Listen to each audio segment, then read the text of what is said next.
Do not adjust your YouTube settings. The absolutely completely random podcast will begin in 5, 4, 3, 2, 1. Hello, everybody, and welcome to the absolutely completely random podcast for Friday, November 11th, 2018. November 2nd. 2018. Why did I think of November 11th? Why the hell did I go that far ahead into the future? No, not yet. Not yet, me. Not yet. Before anybody asks, yes, the podcast is being recorded on a Friday. The reason?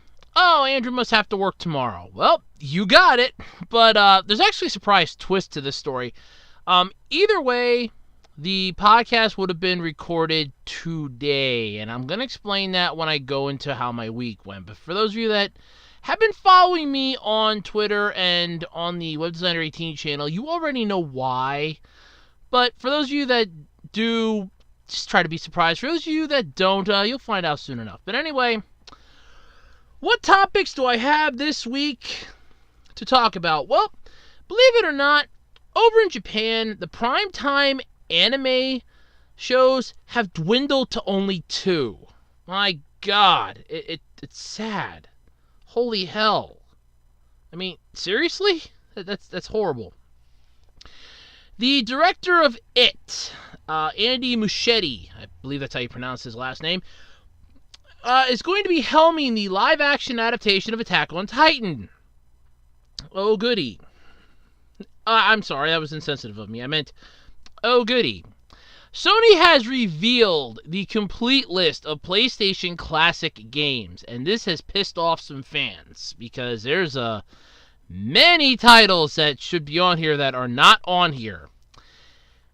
I mean, honestly, I've been looking through this like multiple times, and there's a massive lack of certain titles on here. And because it's a short-ish week, I know it sucks, but believe it or not, everybody's favorite Saiyan, not Superman, is getting his own Macy's Thanksgiving Day Parade balloon. Yay! We'll be talking about that too. But anyway, you know the song and dance if you've been here with this podcast before, if you've been here with me. It's time for my selfless promotion time. If you're in the market for trading cards, oddities, weird stuff, what have you, check out my eBay page. I have a wide variety of stuff, including some stuff I scrap out of old laptops, things like that. Some old motherboards. I am going to be working on putting some old computer parts up because I really want to get them out of my basement. They're for older computers, but I have them up on Craigslist trying to get rid of them. They're not going. I swear to God, they're going to go. I'm going to be working on putting up some comics. I got a whole bunch of stuff to go up, and it's only November, but I got a little sidetracked this week. But anyway, if you're in the market for oddities, collectibles, weird shit, just plain things that are strange and unusual, or just something you've been looking for and you couldn't figure it out, check out my eBay page. ARHOADS-2012 on eBay. Link in the description below, by the way. Don't forget, you can also follow me on Twitter at OtakuRoads, and you can check out the official Web Designer 18 Facebook page. Both links are available in my About section here on the Web Designer 18 YouTube channel. Because, well, seriously, where else would I put them? Okay, so this week did not go well. Let's just get it right out in the open. Let's just yank off this bandage once and for all. This week did not go well. So, the big thing here as to why the podcast was getting recorded either way on Friday. Besides the fact that I have to work tomorrow morning, and I'm probably going to be tired as all hell come tomorrow night. I mean, I'm already starting to fall asleep now. My eyes are getting really heavy, and I am rationing my Dr. Pepper here to try to keep me awake. I'm not joking. I get wiped really easily at work, and I don't know what it is. It's just my body just cannot get enough energy back. But this week, unfortunately, we had to say a fond farewell to a dear member here of the podcast. No, my mom did not croak. Believe me, if that were the case, I would be skipping a good 2 episodes. I'm not even joking on that. That'd be like a good 2 weeks, maybe 3, where I wouldn't even be putting anything up. No videos, no nothing. And no, it wasn't my grandfather either, because, again, be the same thing. No, my beloved tablet, my Insignia Flex Elite, sadly bit the dust this week. And it just happened, also suddenly, just left me. So, here's the whole story. Wednesday night, I placed my champions in Contest of Champions. I watched a couple YouTube videos, checked a couple things out online, and then I go, let me go and check let me go into SAOIF and collect my freebies, and I was going to call it a night. Now, the tablet's charging up, and I'm like, yeah, it's same old night, same old, it's Halloween. I'm thinking to myself, I get a little extra sleep. Wasn't going to kill me. Then, all of a sudden, tragedy hits. The app loads up. I get to because I was in Teleport Square Plaza, or Teleport Gate Plaza, I should say. Loads up the screen that has my, oh look, here's your login bonus for today. Tap to claim. I tap it, and all of a sudden the screen goes, the picture goes away, comes back, goes away, and that's it. I frantically hit the power button. I'm pulling the charger out, putting it back in. I'm doing everything I feasibly could to fix it, and it just wouldn't come back to me. I did an autopsy on it today, and it deep fried. I'm not even joking on that. The motherboard, actually, the one chip deep fried itself. It just like overloaded and shorted right out. It's done. So I'm like, well, let me check a couple other things. The battery was okay, but it was a pain in the ass to get out. But then again, the instructions on iFixit were the same way. If you have to get rid of the battery, take it out and replace it, it is a bitch to take out.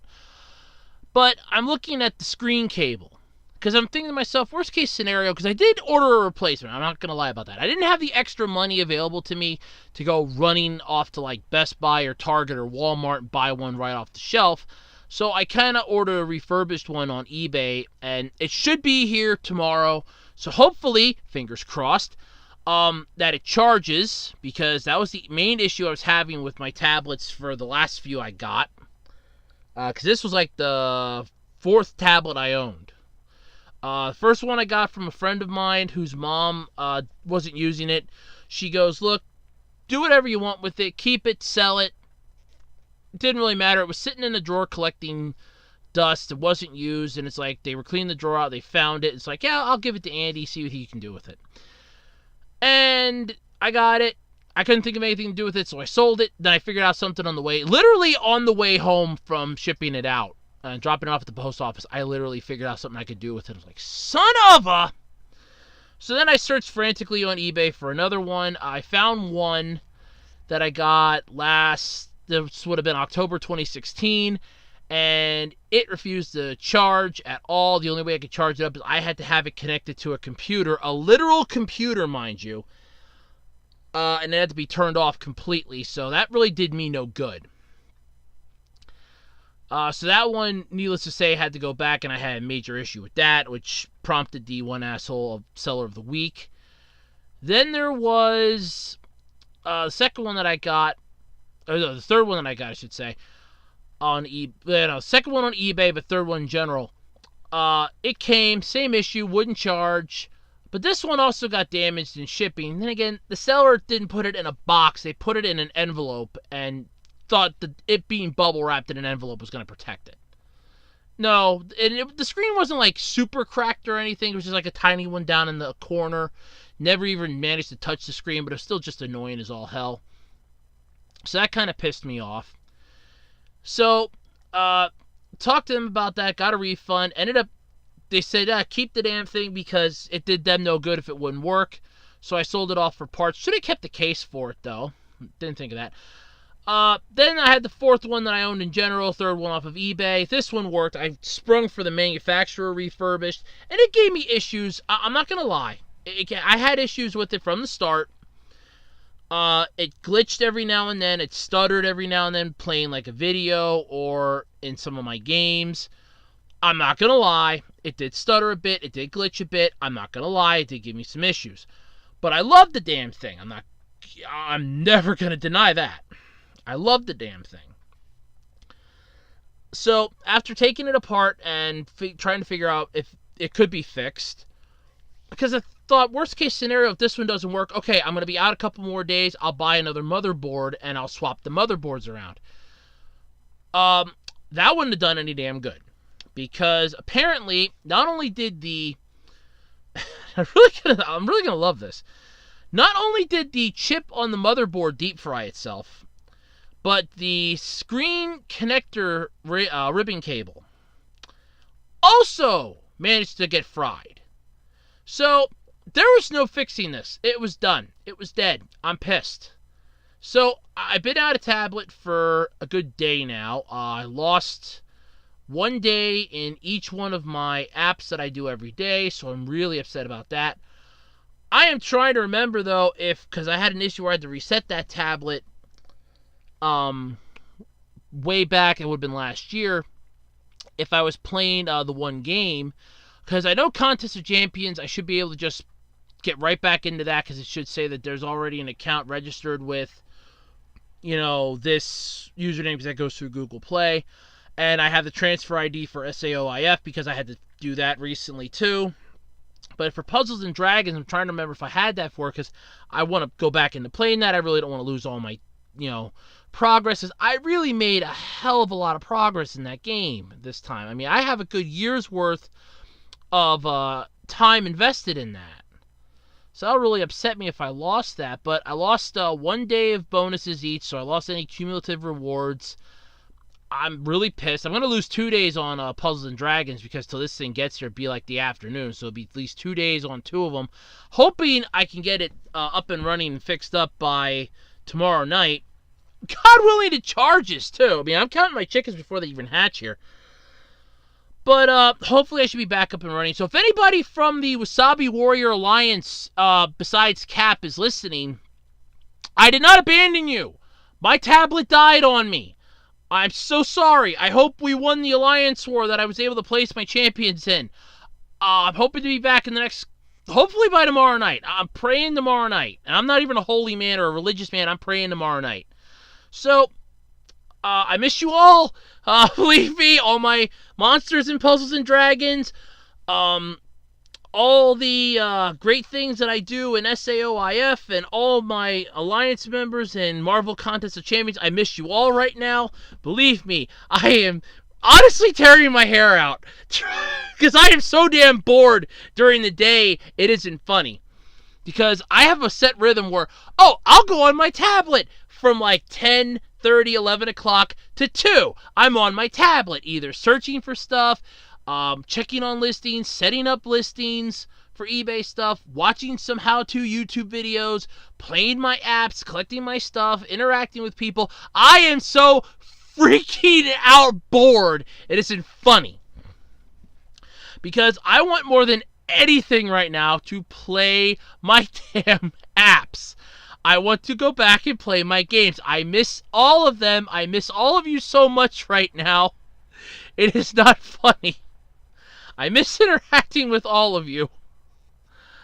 I miss interacting with Creature on Puzzles and Dragons. I miss interacting with Steve Rogers, SP, and Mr. Reaper and Breaker of the World on Contest of Champions. And I miss interacting with my virtual NPC companion in SAOIF. I miss you all so damn much.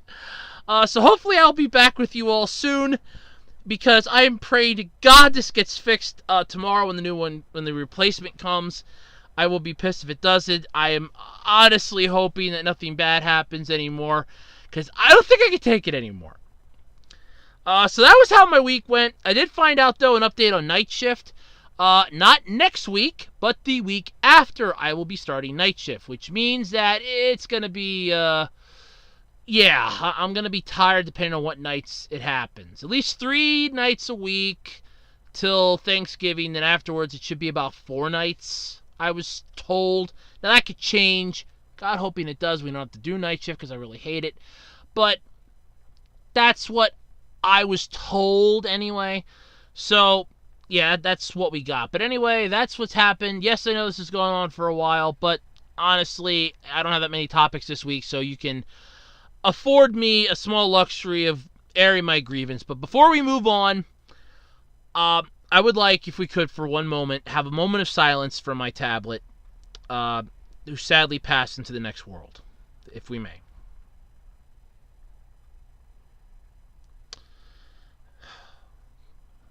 Rest in peace, my friend. Continue fighting the robot overlords in the next world.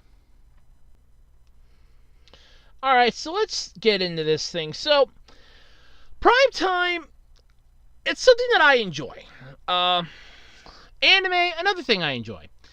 But anime on Japanese Primetime dwindling to only 2 shows, now I think we got a problem.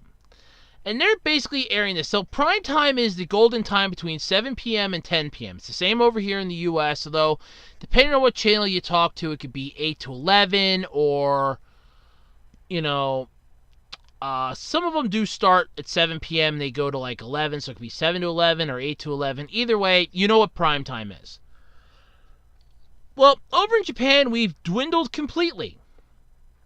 Only 2 shows are now on the anime Primetime listing, which worries me. Now, granted, you have more that are on in the morning times, which, that's good. Plus, you also have, like, Kamen Rider and the Super Sentai series, which I'm really hoping the next 2 are good, because I've seen a couple episodes of Pat Ranger versus Lupin Ranger, but I was told don't even bother after a certain episode because the story and the plot just went right to hell. And after reading a synopsis on some of the episodes, I had to agree. Wow. And Kamen Rider, I didn't even get a chance to watch Build, and I really wanted to. So that's one that I got to search for to watch, like, archives of, which is going to be fun. But, yeah, so this is all a good thing here. But anyway, what are we talking about again? Oh, yes, Primetime on... Well, I got a little distracted there with some nostalgia. Okay, so Primetime over in Japan for anime has dwindled to 2 shows, Pokemon and Boruto. They were moved to Sunday evening slots at 6:30 and 5:30 p.m. respectively, leaving only 2 anime series on Primetime. So these changes are largely a product of the tech savvy of the anime fans. For one, the percentage of anime fans watching Primetime TV, or any really TV at all, has likely decreased, as they increasingly turn to streaming sites for their fix. Meanwhile, TV networks have figured out that anime fans who do watch TV also make heavy use of DVR devices, which means that anime can be moved to inconvenient time slots without actually reducing viewerships. Did you hear that, Adult Swim? DVR does not affect your ratings! Suck on that! And for those of you that don't know what that gripe's about, Adult Swim screwed Toonami by saying because their ratings were going downhill that they had to start cutting back some of the block. And it's not the ratings because it's the time slots where if you're DVRing it, it does not make a difference. So, ha! So basically it's Pokemon Sun and Moon, which... don't even get me started on it. And Boruto, Naruto Next Generations, which I have mixed feelings about. So, it's not entirely a bad thing, as it were. So, let's see here. Last month, the only anime on Japan Primetime were Pokemon Sun and Moon, Boruto, Doraemon, and Crayon Shin-chan. Crayon Shin-chan, Doraemon, and Boruto. That's a good lineup. I'm not going to lie. That's a damn good lineup. Especially Shin-chan. Crayon Shin-chan. That's hilarious. But that was in October, though, that they got moved to Sunday night. So, let's see here. So, combined with the combined results of these factors is that despite having an unprecedented number of anime series on TV, they are mostly relegated to late-night time slots, while prime time is used to maximize viewership with mainstream viewers who don't know how to use DVR, but generate heavy advertising interest. In fact, anime commands so little interest from traditional advertisers that in some cases the show's producers themselves pay TV stations to air it or as an advertisement to drive sales of its Blu-rays and other merchandise. The hell? Seriously? Okay, alright, so, I know over here in the U.S. we have a reason why a lot of stuff gets put on primetime, and it's the rating system. So what that basically is, you could have, I'll use a good example here. Death Note would be an example. This is one that would probably be on Primetime, if not late night. And I mean like near the end of Primetime, if not late night, because of its controversially, subjective matter. Yu Yu Hakusho, Bleach. What's a good one that I could use? Well, Pokemon's a good one I could use. Digimon. Both of those could be good primetime candidates. And I like the fact that they're going, well, there's very little advertisement and little interest from traditional advertisers. Yeah, because it's not something that's going to instantly suck people down into the seats. They're only targeting a niche group. I mean, if you think about it this way, a drama series that has 90% of people attached to it because they want to know if Kirk is going to marry, Kimberly or something, is not going to outshine, or it's not going to underperform and go lower than an anime series about a cat from the future that can pull a door out of a pouch on its belly. I'm going to be honest with you. Yes, you're going to have that issue. But as far as traditional advertisers wanting to steer clear of it, you're gearing something towards a niche market. But still, that niche market might be in the ballpark for what you're trying to sell. So if you're trying to sell like what's a good example? If you're trying to sell like, let's say, a coffee maker, or you're trying to sell like clothing, stuff like that, you might have a better chance at nabbing one of them because they'll be clicking in their minds, hey, I can get that, customize it a little bit, and make it like my favorite anime character. So you do have that. And don't forget, these are stuff that's geared towards kids and teenagers. You have toys, collectibles for that stuff. And the advertisers should be able to get some of that out there to get money coming in. I mean, come on. Sure, you're not going to get stuff for, like, let's say, candy or something like that that's geared towards adults, because you're gearing this towards stuff that, A, is geared towards a niche market, and B, is geared towards kids and teenagers. So you're going to have that inevitable gray area where you're going to hit that wall, where you're not going to be able to, sell them something that A, they're going to be interested in, or B, wanting to get. But just flat out going that we're not interested, period, is insulting. And yes, with the advent of streaming sites, television's basically gone the way of the dodo bird. Why do you think cable's so damn expensive? They lump in so many sports channels, at least over here anyway. I don't know how it is over there for you in Japan, because I don't know how many sports you have over there. Over here we got racing, golf, tennis, wrestling, badminton, football, baseball, soccer. We have rugby, boxing. That's just today. That's just 10 of them because I'm out of fingers. And I'm not even joking. So we have all of that, but at the same time, you have the concept of, oh, well, this is fun, but how much is this costing me? Because I'm not interested in watching this all the time. And that's where you get it, because people are ditching cable because it's so damn expensive. That's why we got rid of cable here. My grandfather goes, I'm not paying $80 a month for cable when there's nothing on. Well, there's always something on. It's just nothing he wants to watch.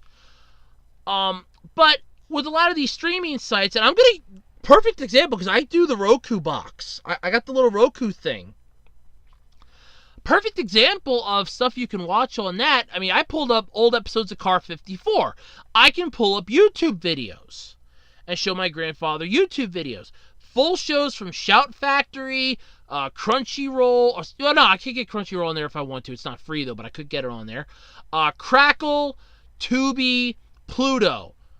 I mean, Pluto TV. It's actually quite good. There's an entire anime section, too, in that. And they have marketing geared towards other people, so there's that.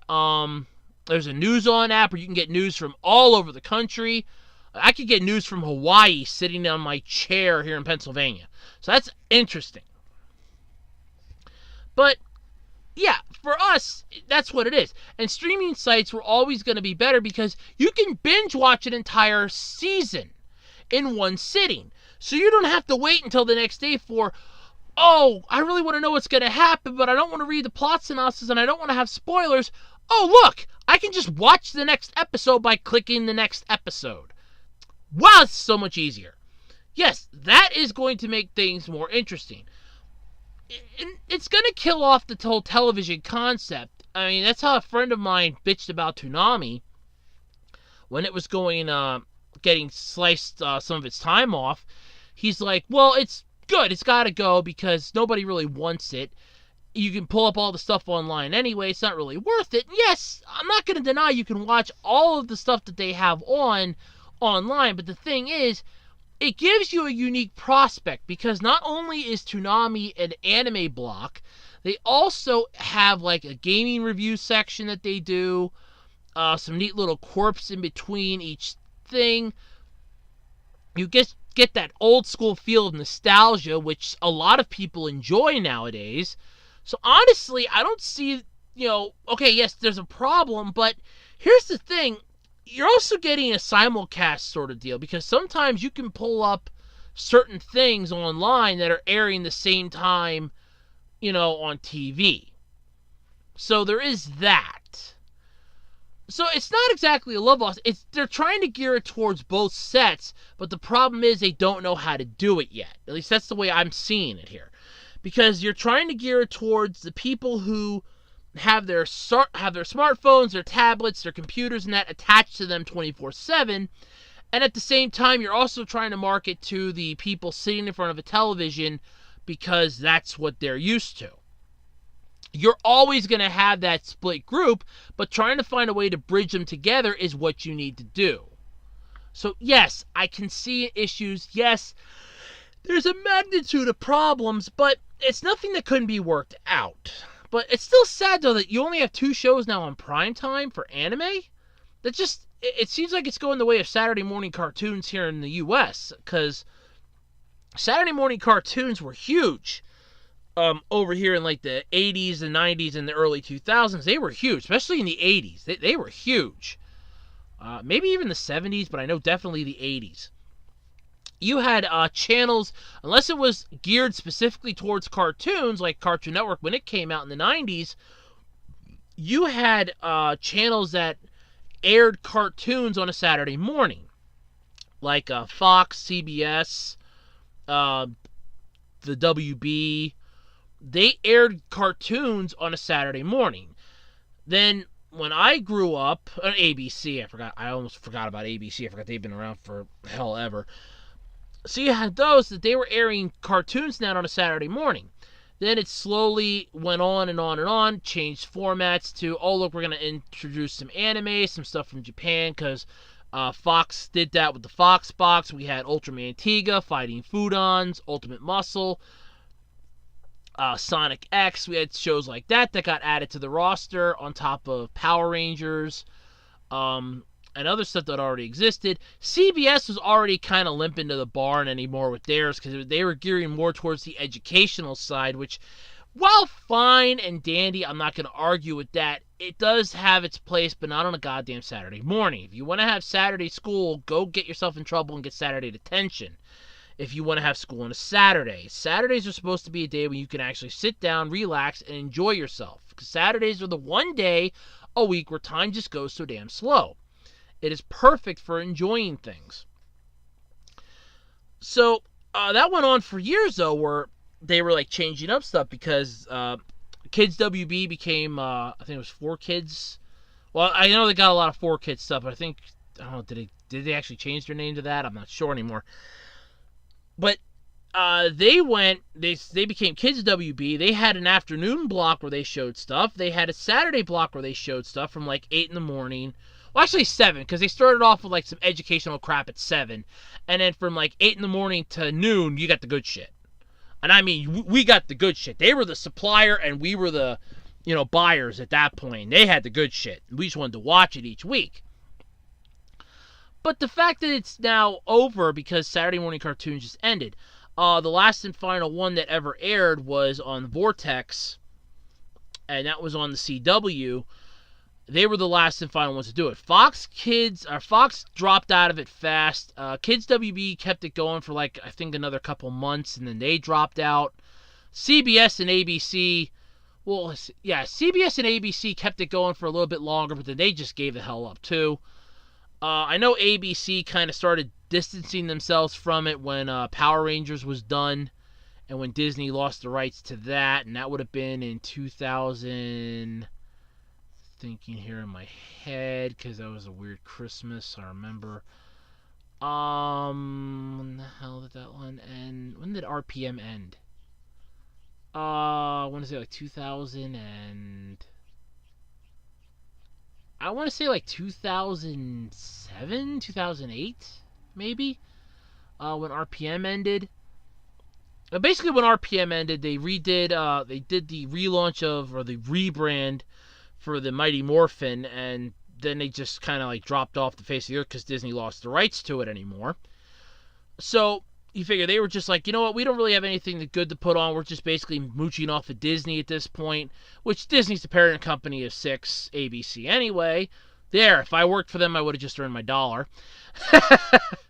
But anyway, you kind of have that. So they went on for that for a little while. But then they just like, they're just like, you know what, Disney's doing this on Saturday morning. We're just going to go towards educational stuff or put on our own programming and be done with it. So you had that. So the final one was the CW Vortex, which just ended then on its own because there was nothing left. They even made the announcement, look, this is going to be the final week. It's coming up. This is going to be the final week for Vortex. There was no next week or anything because at the end of each one, you just saw the Vortex logo. I'm trying to remember what the final show was. I think it was, I think the final show for that entire thing was Eon Kid. If I remember right. And that was really sad for me because I kind of liked that show. And that was the final show that they ever aired on Vortex on the CW. That was it. It was done. After they basically ended it, then it became nothing but educational programming. You had Cesar Millan talking about his dog's neck. Because I remember my grandmother was watching that all the time. She would watch a lot of that educational crap in the morning. And it's like, oh, well, this is really nice. And I just cringed every time because I'm like, yeah. But they killed off so much good stuff for that. And that was back when I actually would sleep in on a Saturday till 10 o'clock. I missed those days. I had a TV in my room. We still had cable. I would turn on Cartoon Network in the morning and literally just lay in bed and listen to the TV and just roll around under my blanket like, this is nice. And just occasionally turn my head over and watch a little bit without my glasses on. Just like, you know what, I'm just going to pretend I'm watching this just to relax on a Saturday morning. That's what I loved. And I miss that so much now. It's not funny. But yeah, so primetime shows in Japan with the anime dropping, it's kind of reminiscent of the whole Saturday morning cartoon thing here. I wouldn't be surprised if it eventually dwindles to nothing. You can keep in mind, you're not going to be able to keep the audience's attention forever. Eventually, they are going to get bored with what you have, and they're not going to want to come anymore. I could actually use the example of the 2 crack addicts, or the 2 drug dealers. One's going to say that mine's better than the other, and they're going to go to that one only to find out that that one sucks just as bad as this one. And, well, either way, don't do drugs, kids. You still get screwed either way. They're bad for you, okay? I'm just going to come right out and say that. But anyway, that's like a perfect example right there. Or even just, hey, look, I have this cool video game, and look, I have this cool video game, but it's better than their video game, and it's the same thing. It's just that eventually you're going to get bored with it. And that's what it is. And eventually your attention span's just going to go, you know what, I'm done, to hell with it, no more. And that's going to be the end. So, yeah, eventually it's just going to die off. But it's still sad that we had to say goodbye to it like this. I'm really bummed out that it ended. Or at least that it's ending, I should say. All you have is 2, so it's kind of bad that it's dwindling like this. But anyway, yeah. I mean, that sucks. Really, it sucks. Alright, so when you hear Attack on Titan, the first thing that probably goes through your mind is the kick-ass intro for Season 1. And I'm not going to lie, it's the first thing that comes to my mind, too. But the next thing that comes to your mind, if it's the director of Stephen King's It, the newer one, that came out earlier this year, are you crazy? No, I think it was last year. I think it was last year that came out. Wow, okay. My apologies. I think that was last year. But anyway, apparently director Andy Muschietti, and I do apologize if I am mispronouncing your name, although at this point I don't care because you're doing something really stupid. I just want to say that. Is going to be directing a live-action adaptation of Attack on Titan for Warner Brothers. First off, Warner Brothers. The same people who can't even get the DC Universe right in any way, shape, or form. And I'm not a fan of the DC Universe. I like Green Lantern, Mr. Freeze, The Flash. They're fine. I always say that if the entire DC Universe, the DCU, were to implode on itself, or even Raven. I keep forgetting Raven and Cyborg. I like them too. If the entire DC Universe would implode, drag those 5 over to Marvel.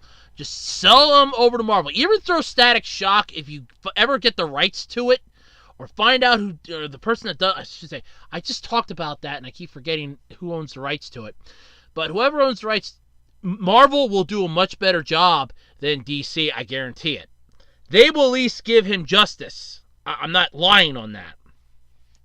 But anyway, so we have this entire shit show here. And there was a live-action adaptation already of Attack on Titan. For those of you that are thinking, wait a minute, we've already had one. Unfortunately, it does not count because it sucked. Look, I'm not going to deny it. I said it was going to suck. You had the whole glitch where the subtitles were stuck for a good chunk of the movie, so you really had no idea what in the hell they were saying unless you spoke Japanese or you had a language translator on your smartphone. And that came out years ago.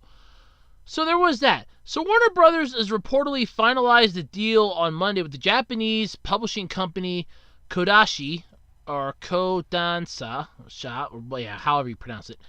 Written and illustrated by Hajime Isayama. Attack on Titan is the best-selling manga series with over 76 million copies in print since its debut in 2009, not to mention 3 seasons of the hit anime series currently airing, with Season 3 taking their small hiatus. So, apparently, we're getting a whole bunch of other things, so this is good. So, David Heyman, known for Harry Potter and the Fantastic Beasts films, is going to be producing the feature along with MCOC, known for Mega Man, and Muschietti's sister, Barbara Muschietti, from It and Mama. Attack on Titan previously made it into the big screen. Okay, this is what I was talking about. In 2015. It was a Shinji Higuchi directed movie, a Japanese version, and released it in 2 parts. The manga to film adaptation brought in $46 million, and it was horrible. I'm not gonna lie.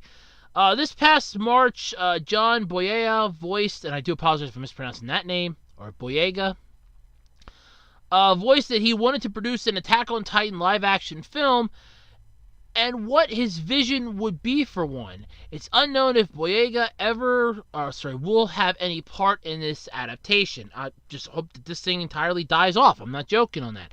We don't need live-action adaptations. I will beat this dead horse into the ground until I am blue in the face. We do not need live action adaptations of any of our anime series. Did we not learn our lessons from Dragon Ball Evolution, from G-Savior, the first Attack on Titan, all of the live action adaptations? They suck. They suck for a reason. We don't need more of them. Oh, well, we need to create a whole new live-action adaptation. Whoever brings that up at a pitch meeting for something like this should instantly be fired. I'm not even joking anymore. So, Muschietti's adaptation of It was one of the most successful horror films at the box office of all time, pulling in $700 million worldwide, holding the record for the biggest opening of the horror genre in the U.S. He is currently in production of the sequel titled It Chapter 2, which I kind of find interesting. How in the hell do you make a sequel off of a movie based off of a 6-part series?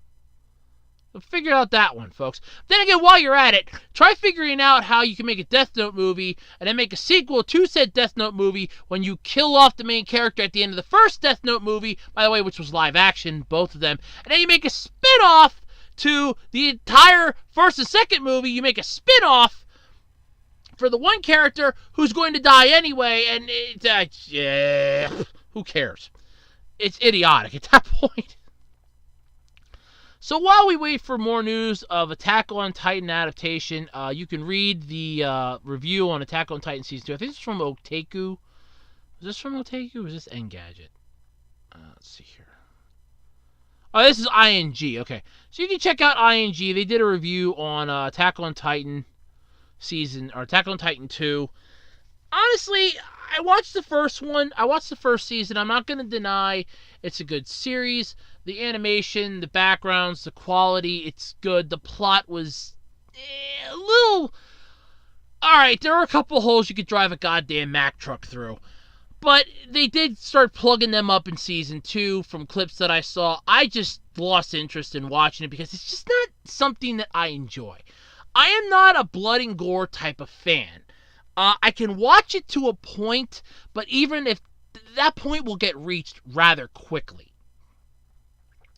And I do mean that. I can watch it to a point, but that point does get reached quickly. Because I'm not a fan of it. I never have been. I never will be. It honestly, it just reaches a point for me. I can't stand it. I played God of War. That was a deal a friend of mine and I had when we were going to tech school. I said, I'll play God of War because I could get it really cheap for the PS2 if you get Iron Man. Because we were both talking about the same game over and over and over again. We were both getting annoyed at each other. So then we finally just put it out on the table. It's like, all right, I'll play your game if you play mine. So then we each bought a copy of the game because, like I said, you can get it really cheap at GameStop at the time. And the PS2 was still a viable contender. And he played Iron Man. I played God of War. I couldn't even finish God of War. And for those of you that are wondering, no, I did not just blow 90% of it on the sex scene and just try to level it up that way. I didn't half-ass it that way. Though, apparently I should have, because I just kept getting schooled left and right. I kept getting screwed over and everything else. It's like, yeah, you know what? I should have just done that.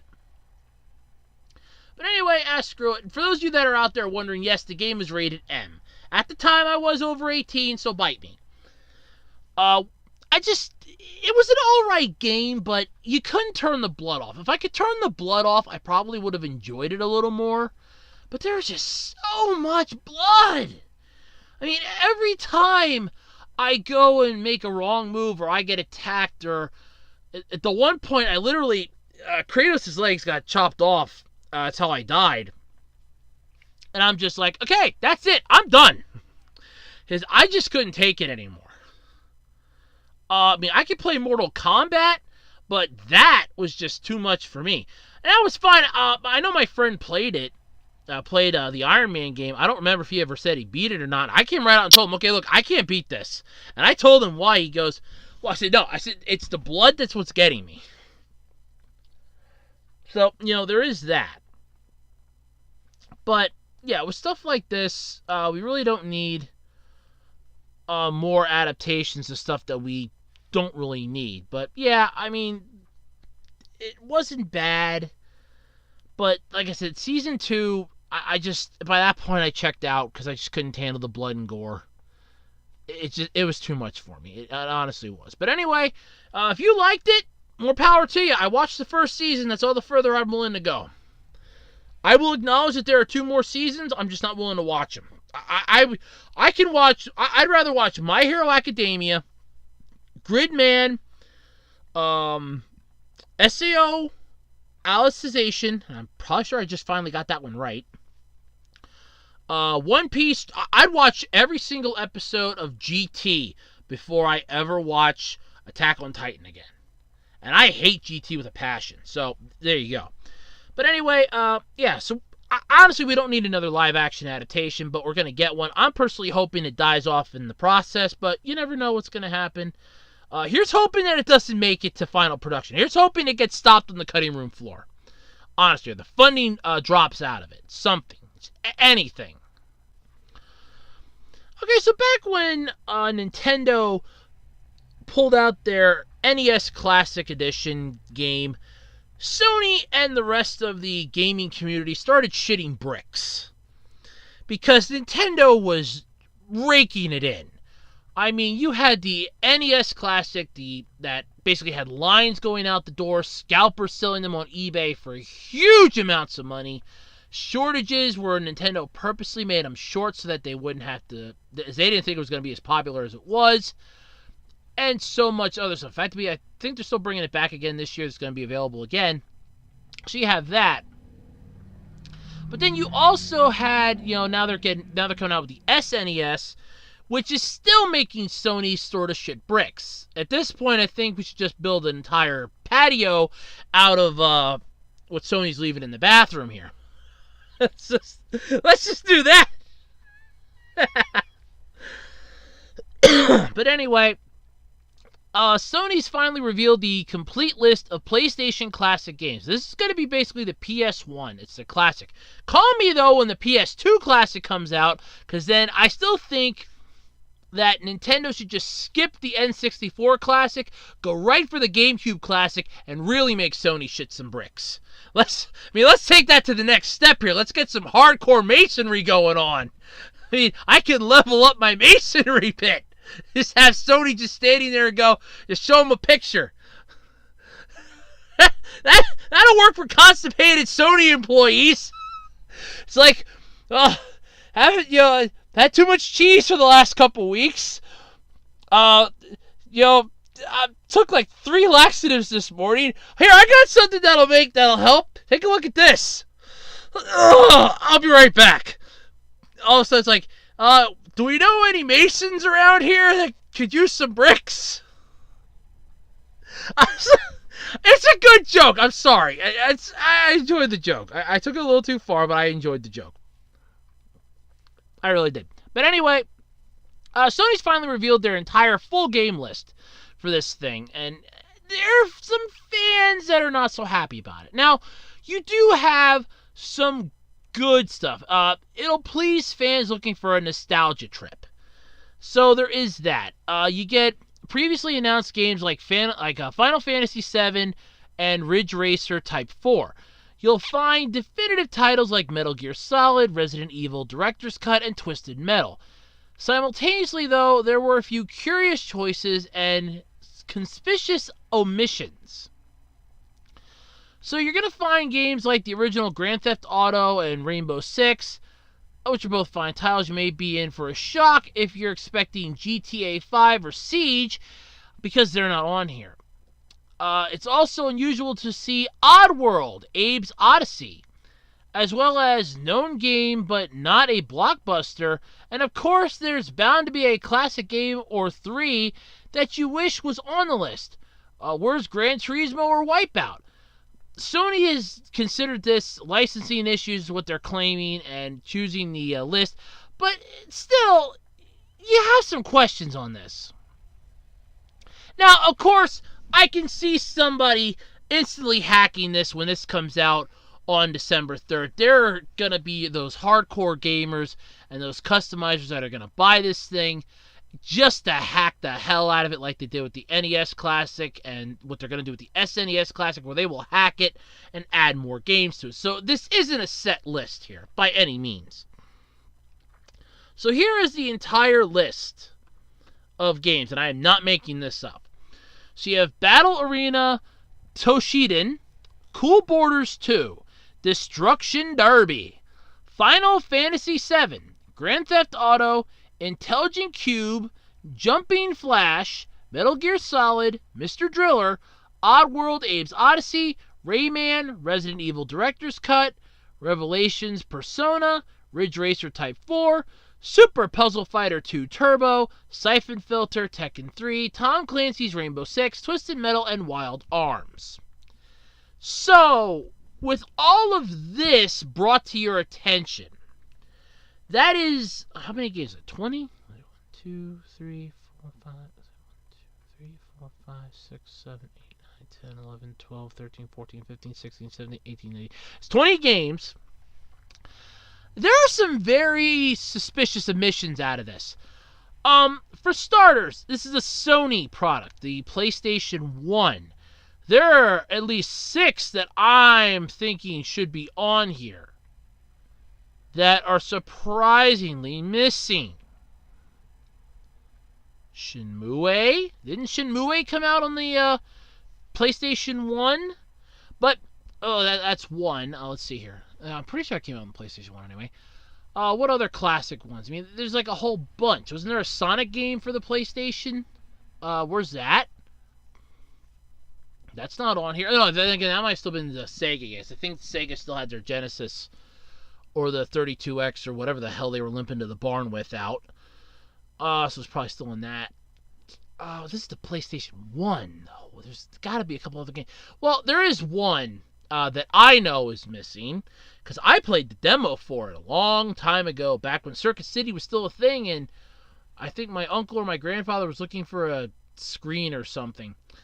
And I was playing the demo, and I ended up my mom got me a copy of Rescue Heroes or something for the computer. But where is Parappa the Rapper? No. Let's think about that for a minute. You want to talk about classic PlayStation 1, where is Parappa the Rapper? For those of you that don't know what that is, it is a kick-ass game. Check out some YouTube videos of it. It is cool. Robot Chicken did a thing about it where he's in front of a trial and he's being taught by his sensei how to get out of it. It's like, so snitch, snitch, rat. Then rat, rat, snitch. I loved it. It's funny. Honestly, where's that one? I mean, you have Siphon Filter, which it's an alright game. I've played Siphon Filter, Omega Strain. Or was it Omega Strain? I don't know. Whichever one came out for the PS2, it was good, but I hated it for the fact you had a time limit. You had to go through the thing as quickly as you could. There were so many extra things you had to do that you basically were playing that thing half a dozen times just to try to get each and every unlockable, and it was a pain in the ass. I mean, I like the one where you got to try to take out the one guy, there's like a shopping mall. You have to save the injured police officers, take out the sniper, and a couple other things, and I'm like, you're nuts. And if you weren't quick enough on like any of it, well, then it's like some of the stuff just happened and just, was instantly no longer available to try. I'm like, all right, screw it then. I didn't want to try it in the first place. So the hell with it. But I was still kind of pissed off, though, about it. So that was one. So I know that Siphon Filter's an alright game. Racing games, they're a dime a dozen. Final Fantasy VII, I think, honest to God, at this point, is your only flagship game on this. And you're just going to be making the niche market. Why not have Final Fantasy VI? Because that was apparently the better one. And I know, I'm probably just opened up the floodgates for a whole bunch of comments. But, I mean, a lot of more fans remember Final Fantasy VI because of the boss fight. I remember Final Fantasy VII from the movie Advent Children and the oh-so-cool character known as Cloud Strife, who I remember from the Kingdom Hearts franchise. Oh, better idea, though. Well, I know that one doesn't exist, actually, yet. So, okay, that one wouldn't work. But there's like so many games that are missing on here that you could have. I mean, there's a Resident Evil game, the Director's Cut, which I think is ironic because I think the Angry Video Game Nerd just literally reviewed that. I think it was one of his newest videos that he had out. Intelligent Cube I've never heard about. Cool Borders, Battle Arena. I mean, you have at least you have at least 2 racing games on here. You have Rayman, but I mean, who remembers Rayman? Anybody? I know who he is, but does anybody out there know? It's just a weird thing that's what you're suggesting to people. Oh, yeah, that's what we're going to have as our games. That's going to be the silver lining in this. And the whole time I'm like, there's no Parappa the Rapper. I mean, I agree with, as I saw this list on Twitter, and I'm like, no, I agree. Where's Parappa the Rapper? Where is Parappa the Rapper? Because Parappa the Rapper was a cool game. That's missing, I'm pissed. Mega Man. There were a couple Mega Man games on the PS1. You could have thrown one of those in if you want to have some crappy ones. I think that one that really has bad camera controls was on there. God, what other ones were there? There's a whole bunch. All right, hold on. I'm right in front of my lap. There. Let me rephrase that. I have the internet up. Let me check this here. List of PS1 games. Provided my Google thing comes up, because my laptop's trying to update with a cumulative update. So I should probably check on that at the same time. Yes, I know. Like I said, it's a random podcast. Anything can happen on here. Oh, wow. 88%. Huh. Damn. All right, so that's doing well. Okay, so let's see here. List of PS1 games. And knowing my luck, it's probably going to pull up the list from the article, which will still piss me off. But, I mean, there's no Parappa the Rapper. Final Fantasy VII is literally going to be your entire thing here.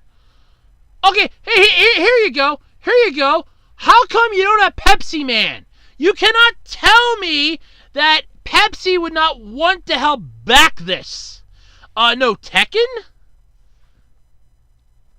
So you don't have Tekken. You don't have Crash Bandicoot. You don't have Parappa the Rapper? I mean, at least Pepsi Man, for God's sake. Give me, put Pepsi Man on there. Yeah, Pepsi Man! Let's do that! It's a stupid game, but still, at least put Pepsi Man on there. Make people relive that horrid silver nightmare. I mean, if you want to have garbage, let's get it right here. Let's make the garbage right. And there's so many other games. I mean, there's no 007 game on here. You cannot tell me you could not get the rights. There's very little sports games, if any, for that list. Ace Combat? You don't have Ace Combat? Oh, come on. Let's see here. What else we got? Action Man, Actual Golf. And I'm just literally in the A's here. And there are already a few of them. Air Combat, you don't have that. Let's see here. No. Alundra, no. Apocalypse. Oh my God. Arc the Lad. You don't have Arc the Lad on here? Seriously? Arc the Lad? Was it ever released outside of Japan, or was that just a Japan only game? Let me check here. Was that just a Japan only? Okay, yeah, it was never released in North America. But then again, they released the definitive, the Arc the Lad collection was released in the U.S. on April 18th, 2002. So you cannot tell me you don't have that. Oh, God, no Arc the Lad. Come on. Armored Core. Oh, you don't even have an Armored Core game. Armored Core. You have 3 of them at your disposal. You don't even have those. Armored Core Master of Arena, and Armored Core Project Phantasm. None of those. What else do we got here that you don't have on? So many. I mean, were you even thinking when you came up with the list there, Sony? Okay, here we go. Okay, they do have Battle Arena Toshiden on there. So that's the one I talked about. So I was trying to figure out. So there's 2 more of those. There's a 2, 2 plus, and 3. So technically there's 4 of them in total. 2 plus was never released outside of Japan. But you at least have the first, second, and third. And you only had the first one. Why not put all 3? I mean, I'm in the B's now. Okay? I'm in B's. Biofreak, Big Air. So many games that you could have brought out. Even some, honest to God, that were never released outside of Japan, you could have added into this. And really made this a unique title and a unique thing. You could have done what Nintendo really didn't do with the NES Classic. Because you could have added in, Japan-only games for a North American audience. You missed a golden opportunity on this one. Wow, you missed a golden opportunity here. I mean, Broken Sword, the Smoking Mirror. You don't even have that. None of the Broken Sword games. There's like 2 of them. You could have thrown those on. Yeah, I know they probably suck, but still. Buzz Lightyear of Star Command.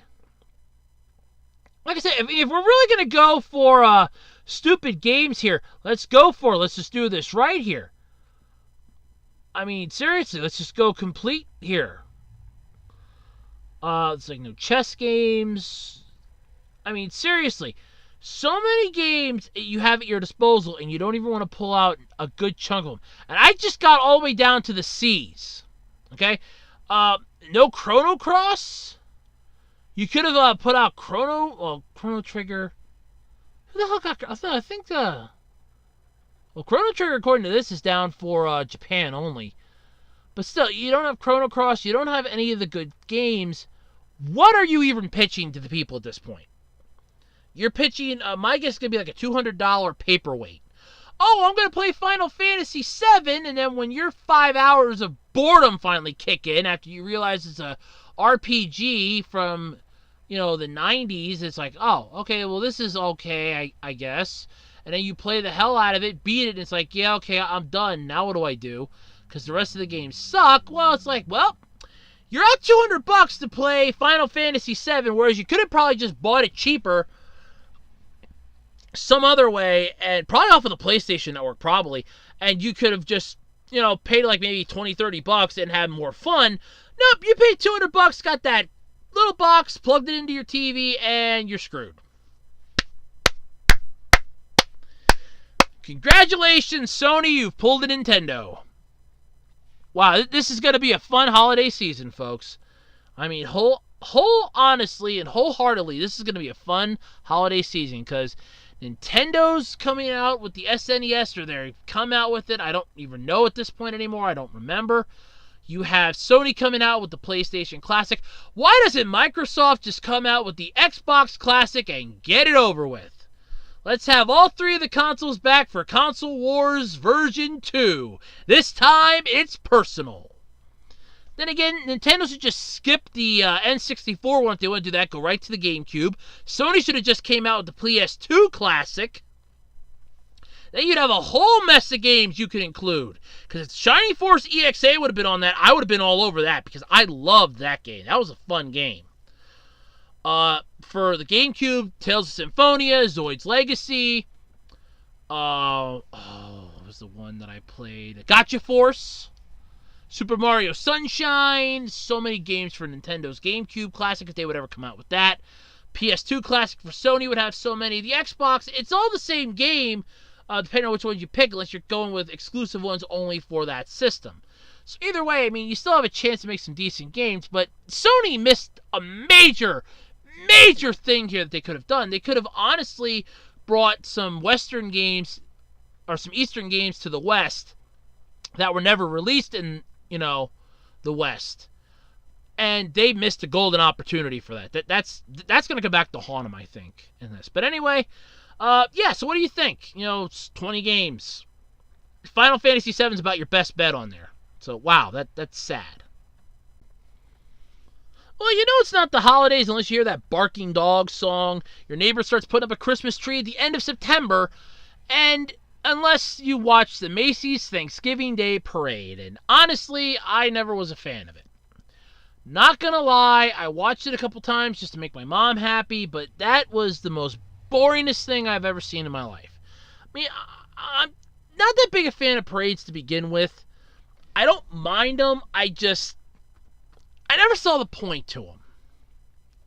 You're watching a whole bunch of people walk down a street, and for what? What entertainment value did it actually get? For me, when I was a kid, my one uncle and my mom took me to a parade. I was literally in the back of the car, because we were sitting in the car watching. I'm literally in the back playing with a toy, and occasionally looking up like, oh, okay, that's cool.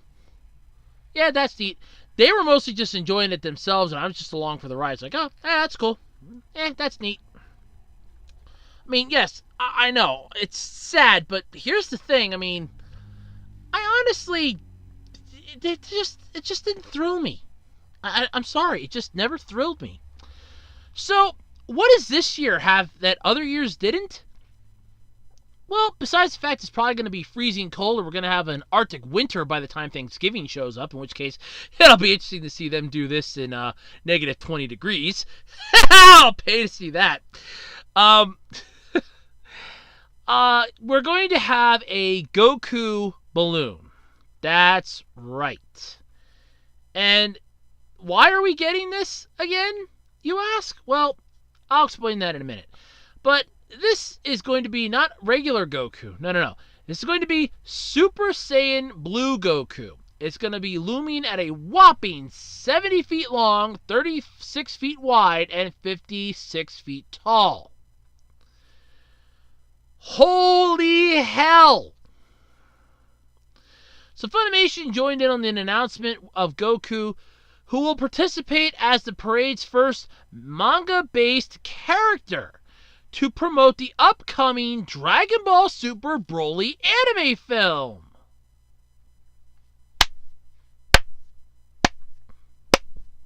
Yay!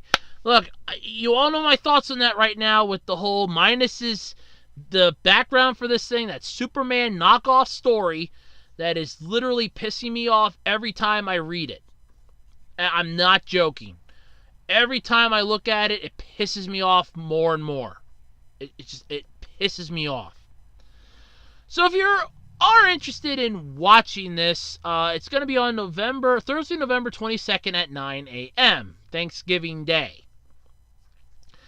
And you can see the teaser images in that in the article below. It's on Otaku USA, but the article will be in the description. The pictures are actually... I'm just going to say it, okay? It doesn't look anything like him, even by balloon standards.